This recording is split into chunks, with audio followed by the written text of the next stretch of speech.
I heard, I was listening, John Miller and I were talking about this the other day. I was listening to Perry Stone. You ever listen to Perry Stone? I like Perry Stone most of the time. Every once in a while, Perry will throw a zinger in there, all right? But he was saying, I was listening to him on TV, and I had to look it up on the internet, but he was saying this, and I checked this out. They're doing research in the heart. They're researching the heart. And you know what they found out about the heart? That the heart has its own electromagnetic kind of field. Because, your brain, we're electrical, we're wired, okay?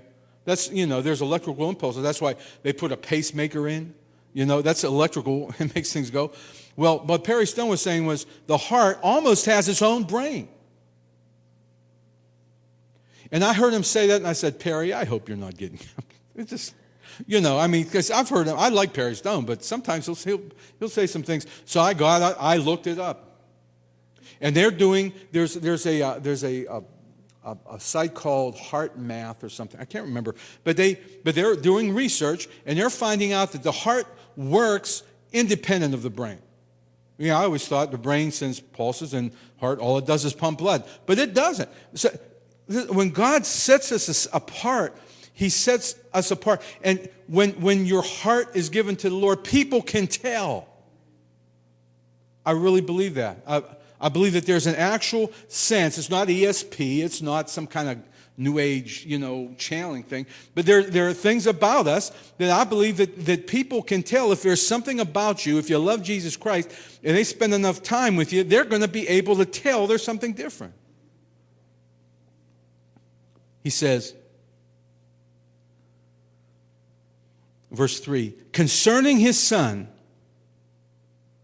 Jesus Christ our Lord, which is made of the seed of David according to the flesh, and declared to be the Son of God with power according to the Spirit of holiness by the resurrection from the dead. Paul says, I'm writing you this letter because I want to tell you about Jesus.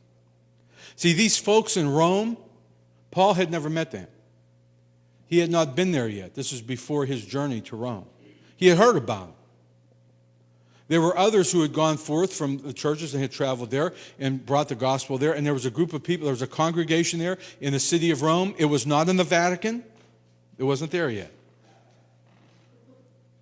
These were people just like everywhere else. They'd meet in homes or rent a place or whatever. And they were following Jesus.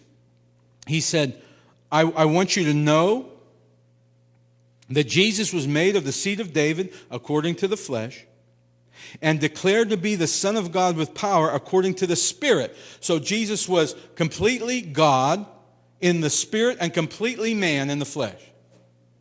He was declared to be the Son of God with power according to the Spirit of holiness by the resurrection from the dead. See, Paul is covering, he's telling the gospel here in just a few verses. We'd have to take an hour and a half, but Paul is he's laying it all out. Jesus Christ is God in the flesh who was raised from the dead. And he says not only that, but by Him, in verse 5, we have received grace and apostleship for obedience to the faith among all nations for His name.